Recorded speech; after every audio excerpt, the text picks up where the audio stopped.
আমার সাথে ঘুমাতেও আসতো না আমার মেয়েটা, তার দাদির সাথেই ঘুমাতো। তার পরের দিন আমি ফ্লোর মুছতে গিয়ে নিজ কানে শুনতেছি তার দাদি তাকে বলতেছে, বোন তোর মা তো তোকে ছোট কালেই মেরে ফেলতে চেয়েছিল, হাতের মার হাতে ফেলে তখন তোর ছোট মা আর আমি তোকে বাঁচাইছি। এগুলো সহ্য করতে না পেরে জবানটা খুলেই ফেললাম। সেই দিন অনেক রাগ করেই মেয়ের সামনে বলে দিলাম, আপনারা সবাই মিথ্যাবাদী। সোহানা, তুমি এতদিন জানতে তোমার বাবা নেই, আসলে তোমার কাকাই হলো তোমার বাবা। তখন ছোট বউ এসে বলল, তুমি এই বান্দির কথা বিশ্বাস করো না মা, ও রাস্তায় 10 জনের সাথে থাইকা এখন আবার আমার স্বামীর দিকে মানে তোমার কাকায়ের নাম দিচ্ছে। এইটুকু বাচ্চার সামনে অমানুষগুলো খুবই অমানবিক কথা বলছিল। শেষ পর্যন্ত সিদ্ধান্ত নিলাম, যে মেয়ের জন্য এত কষ্ট করো মেয়েটার মন পেলাম না, তাহলে আমি এখান থেকে পালিয়ে গেলেও যাব।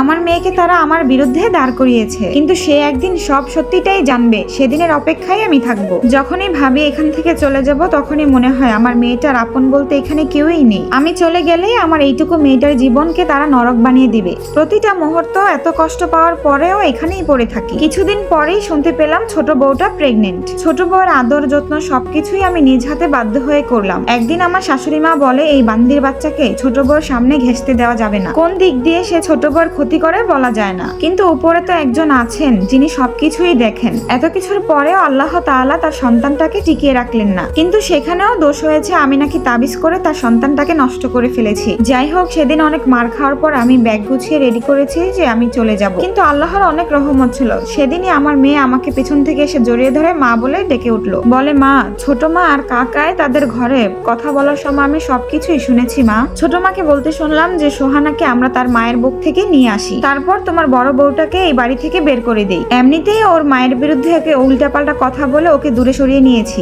তখন আমি আমার মেয়েটাকে বুকে নিয়ে অনেক কান্না করছিলাম আর বলছিলাম, কালকেই তুমি আর আমি তোমার নানা বাড়িতে চলে যাব, আর কখনোই আমরা এখানে আসবো না। সতীর নামের অমানুষটাকে ঘর ছেড়ে দিয়ে প্রয়োজনে বাপের বাড়ি গিয়ে না খেয়ে থাকবো, তবু আর 1 মিনিটও আমি এই বাড়িতে তোমাকে নিয়ে থাকবো না। সেই দিন রাতে মেয়েটা আমার কাছেই ঘুমালো। রাত শেষে এখন ওর ব্যাগ সহ আমি রেডি করছিলাম, কিন্তু এমন সময় হঠাৎ করেই পাশের ঘর থেকে কান্নার আওয়াজ শুনলাম। তখন আর সেখানে না গিয়েই পারলাম না, গিয়ে দেখলাম ওর বাবা বকে ধরে মাটিতে লুটিয়ে আছে, আর আমার শাশুড়ি মাও খুব কান্নাকাটি করছিল। তাদের এই অবস্থা দেখে আমার কাছেও ভালো লাগলো না। সেই দিন তার এরকম একটা অবস্থা হয়েছিল যে একটা পরমানুষও তার এই অবস্থা দেখে কান্না করে দিত। সে তো আমার সন্তানের বাবা ছিল, বুকের মধ্যে চেপে ধরে মাটিতে লুটিয়ে পড়লো। তখন তার বড় বোনকে কল করা হলো, তিনি এসেই তাকে হসপিটালে নিয়ে যান। সেখান থেকে তাকে ট্রান্সফার করে ঢাকা হার্ট ফাউন্ডেশনে। সেখানে সব টেস্ট করার পরে জানা যায় তার বুকের মধ্যে একটা টিউমার হয়েছে, অলরেডি 1 বছর প্লাস হবে, কিন্তু এতদিন ব্যথা হয়নি, যার কারণেই কেউ ধরতে পারেনি। সেই দিন সে আমায় আর আমার মেয়েটাকে ডেকে বলতেছে,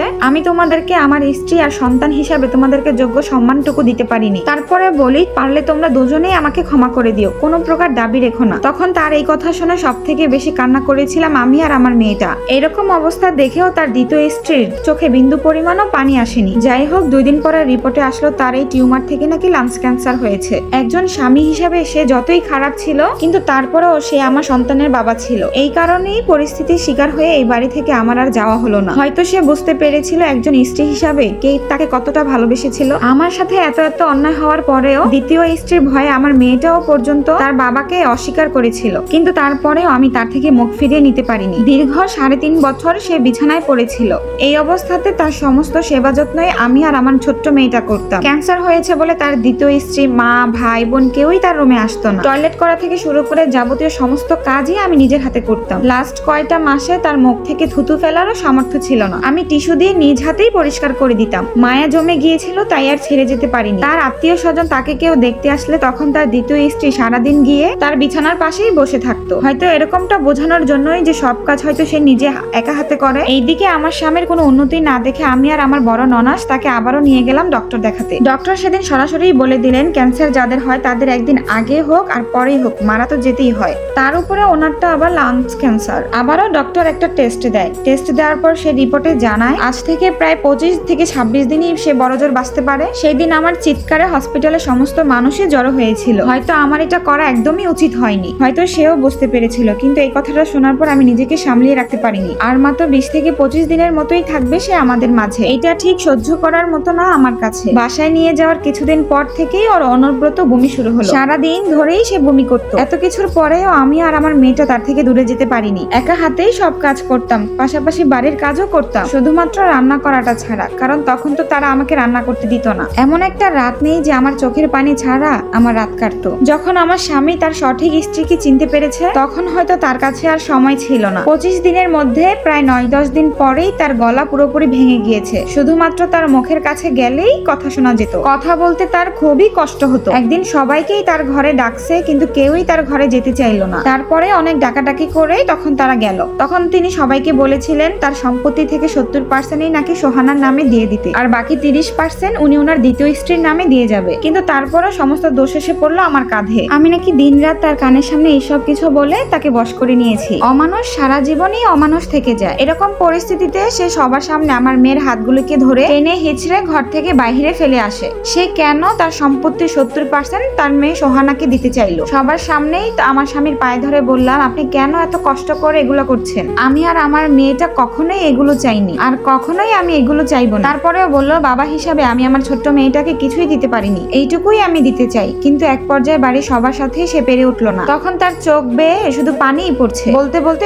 25 দিন থেকে 15টা দিনই চলে গেল। বিন্দু পরিমাণও ঘুমাতে পারি না রাতে, কারণ আমার স্বামী এই পর্যন্ত এসে আমাকে আর আমার সন্তানকে যতটা ভালো মনে করেছে এইটুকু হয়তো আগে আমাদের ভাগ্যে ছিল না। আগে আমার সাথে অনেকটা অন্যায় করলেও আমি তার প্রতি মায়া কাটিয়ে উঠতে পারিনি। কিন্তু ডক্টর যেখানে সময় দিয়েছিল 25 দিন, সেখানে 21 দিনের দিনই তার অবস্থা খুবই খারাপ। সারাদিনই শ্বাসের শব্দ জোরে জোরে হতো, আর এতদিন সে তরল খাবার খেয়েই বেঁচে ছিল। কিন্তু এখন সে পানিটুকু গিলতে পারছে না। আমার কান্নায় তখন মাটি ফেটে ভাগ হয়ে যাওয়ার মতো অবস্থা হয়েছিল। 21 দিনের দিন সারা দিন রাত আমি তার কাছ থেকে একটুর জন্য সরিনি। এবার রাত শেষে তার অবস্থা খুবই খারাপ। 22তম দিন বেলা 11টার দিকে সে আমার দিকে তাকিয়ে সবার সামনেই হাত জোর করে আমার কাছে ক্ষমা চাইছে। তখন আমার কাছে এরকমটা মনে হয়েছিল, যদি আমার প্রাণের বিনিময়ে হলেও আমি তাকে ফেরাতে পারতাম তাহলে আমি তাই করতাম। আমি তার হাতগুলিকে ধরে কান্না করে বললাম, আমার প্রতি আমার কোনো দাবি নেই, কোনো রাগ অভিমান কিছুই নেই, কারণ তুমি হলে আমার সন্তানের বাবা। এই মুহূর্তে এসে আমি কি বা বলবো আমার সেটা জানা ছিল না। সেই দিন এইভাবে সারাটা দিন চলে গেল।